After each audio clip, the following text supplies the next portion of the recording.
Hour news আপডেটে আপনাদের সকলকে স্বাগত জানাই। আজকে যে গুরুত্বপূর্ণ আপডেটটি উঠে এসেছে আমার সকল কর্মচারী বন্ধুদের জন্য, যেটা আপনাদেরকে শেয়ার করব।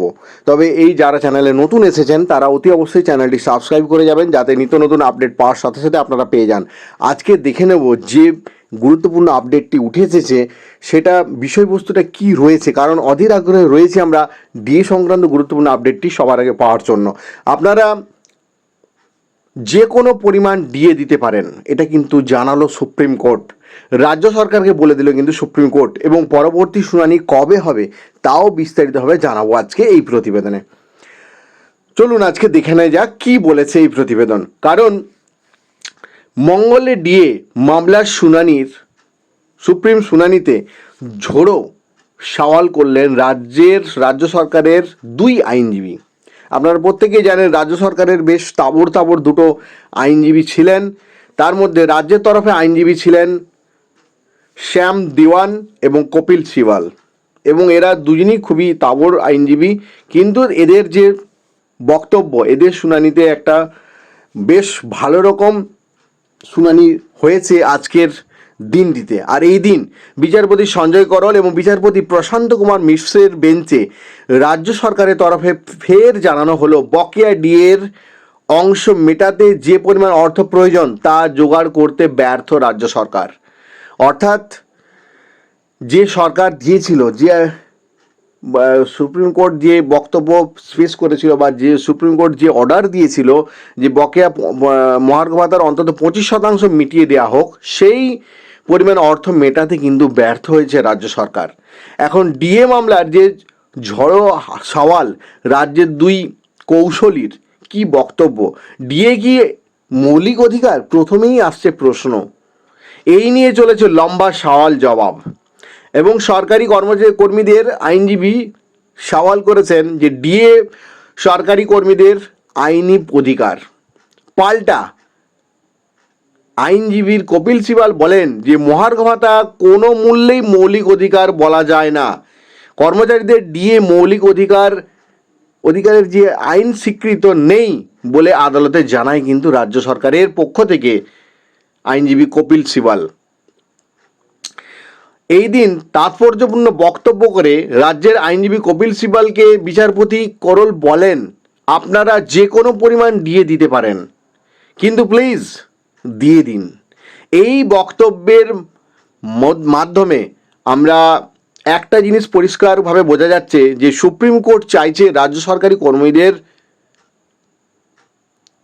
কে খালি হাতে না ফেরাতে, কারণ কিছু না কিছু পরিমাণ বকেয়া মহার্ঘ ভাতার কিছু না কিছু পরিমাণ যাতে রাজ্য সরকার দিতে পারে, সেই জন্য কিন্তু রাজ্য সরকারি যে আইনজীবী ছিলেন তাদেরকে তার মাধ্যমেই বার্তা দিতে চাইছেন যে কিছু না কিছু পরিমাণ দিয়ে যাতে রাজ্য সরকারি কর্মচারী বন্ধুদের অ্যাকাউন্টে দেওয়া যায়, সেই ব্যবস্থা করুন প্লিজ, আপনারা সেই ব্যবস্থা করুন।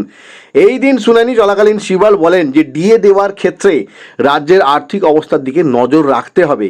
কোভিড হয়েছে আর এখনও মনরেগার টাকা কিন্তু দেয়নি কেন্দ্র, সেই টাকা রাজ্য সরকারকে দিতে হয়। এখন এই দিন অর্থাৎ আজ রাজ্যের আর্থিক অবস্থার প্রসঙ্গ তুলে সিব্বাল বলেন যে রাজ্য কোথা থেকে টাকা দেবে, রাজ্যকে ধার নিতে হবে। রিজার্ভ ব্যাংকের কাছে যেতে হলে ব্যাংক আপনাদের বা আমাদের ঋণ পাওয়ার ক্ষমতা দেখে তবে আমাদের ঋণ দেবে। বিধানসভায় অ্যাপ্রিসিয়েশন বিল আনতে হবে, তারপর টাকা দেওয়া হবে। গোটা প্রক্রিয়াটা যথেষ্ট সময় সাপেক্ষ বলে আদালতে জানান কিন্তু আইনজীবী কপিল সিবাল। এবং কপিল সিবালের কথায় যে কেন্দ্রীয় ইন্ডেক্স মেনে টাকা দিতে হবে এমন ট্রাইব্যুনাল বলে দিতে পারে না। এই প্রসঙ্গে বিচারপতি বলেন যে এই মামলায় দেওয়া রায় দেশের সমস্ত রাজ্যকে প্রভাবিত কিন্তু করবে। তার মানে বুঝতেই পারছেন বিচারপতিদ্বয় যে পরিমাণ রায় বা যে আগামীতে যে রায় দিতে চলেছে সরকারি কর্মীদের পক্ষেই যাবে, এবং সেই রায় সমস্ত দেশের বা দেশের সমস্ত রাজ্যকে কিন্তু প্রভাব ফেলবে, একটা বড়সড় প্রভাব ফেলবে। এবং আমাদের সরকারি কর্মচারী বন্ধুরা যারা রয়েছে তাদের মুখে হাসি অবশ্যই ফুটবে। যুক্তরাষ্ট্রের কাঠামোর ক্ষেত্রে এই রায় অত্যন্ত গুরুত্বপূর্ণ হবে। তাহলে বুঝতেই পারছেন একটি গুরুত্বপূর্ণ রায় কিন্তু আগামীতে আসতে চলেছে সরকারি কর্মচারী বন্ধুদের পক্ষে। গতকালও পর্যবেক্ষণে সুপ্রিম কোর্ট বলেছিল ডিএ মামলার রায়ের প্রভাব গোটা দেশব্যাপী কিন্তু পড়বে। বিচারপতি মিশ্র বলেন যে রাজ্যগুলি যে ফর্মুলা কেন্দ্রীয় সরকার মেনে চলে তা মানে না, যে রাজ্যগুলি যে ফর্মুলা কেন্দ্রীয় সরকার মেনে চলে তা মানে না, তাদেরকে প্রভাবিত করতে পারে। তার মানে বুঝতেই পারছেন যে এমন একটি রায় বিচারপতিদ্বয় দিতে চলেছেন আগামীতে, যার ফলে যে সমস্ত রাজ্য তাদের কেন্দ্রের যে ইন্ডেক্স মানছে না, তাদের ক্ষেত্রেও কিন্তু সেই সমস্ত রাজ্যের ক্ষেত্রেও প্রভাব পড়বে এই রায়ে। কপিল সিবাল ফের বলেন যে রাজ্য সরকারকে কেউ ঋণ নিতে বাধ্য করতে পারে না।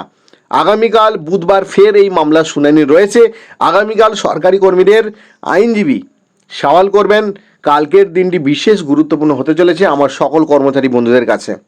তাহলে যেটা পরিষ্কার বোঝা গেল যে সুপ্রিম কোর্টের যে বিচারপতিদ্বয় যারা এই মামলার শুনানি শুনছেন, তারা কিন্তু রাজ্য সরকারি কর্মচারী বন্ধুদের পক্ষে রয়েছেন, আর থাকবেনই বা কেন?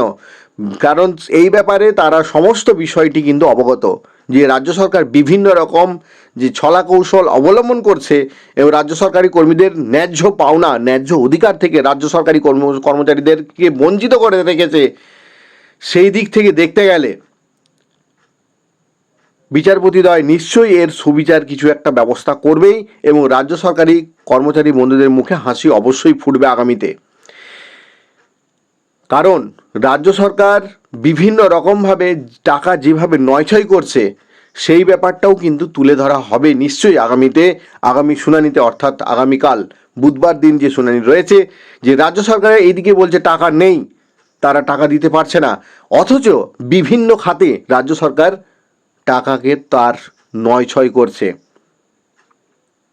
অথচ যে সরকারি কর্মচারী বন্ধুরা অক্লান্ত পরিশ্রম করে রাজ্য সরকারকে বিভিন্ন কাজকর্ম সুন্দরভাবে পরিচালনা করছে, সেই সমস্ত কর্মচারীদেরকেই রাজ্য সরকার বঞ্চিত করে রেখেছে, যা সম্পূর্ণ অন্যায়। আর তাই এই বিরুদ্ধে অবশ্যই সরকারি কর্মচারীরা রুখে দাঁড়াচ্ছে এবং সরকারি কর্মচারীদের পক্ষে রায় অবশ্যই যাবে সুপ্রিম কোর্টের, এই আশাবাদী আমার সকল কর্মচারী বন্ধুরা। এবং সরকারি কর্মচারী বন্ধুরা সুপ্রিম কোর্টের গতি প্রকৃতি যেদিকে যাচ্ছে, তাতে সরকারি কর্মচারী বন্ধুরা নিশ্চয়ই এর সুবিচার পাবে এবং এমন একটি রায় আসতে চলেছে আগামীতে, যার ফলে যে সমস্ত রাজ্যগুলি কেন্দ্র সরকারের যে প্রাইস ইন্ডেক্স সূচক মেনে চলছে না এবং তাদের বিভিন্ন রকম ডিএর পরিমাণ বাকি থাকছে, সেই সমস্ত রাজ্যের ক্ষেত্রেও কিন্তু প্রভাব পড়বে। তার মানে কেন্দ্র সরকার যে পরিমাণ ডিএ দিচ্ছে বা বিভিন্ন সরকারি কর্মচারীদের, সেই পরিমাণ ডিএ দিতে বাধ্য হতে পারে আগামীতে, এমন একটি রায় দিতে চলেছে আমার সুপ্রিম কোর্টের বিচারপতিদ্বয়। এই একটি গুরুত্বপূর্ণ আপডেট উঠে এসেছিল, যেটা আপনাদের সকলকে শেয়ার করলাম। ধন্যবাদ।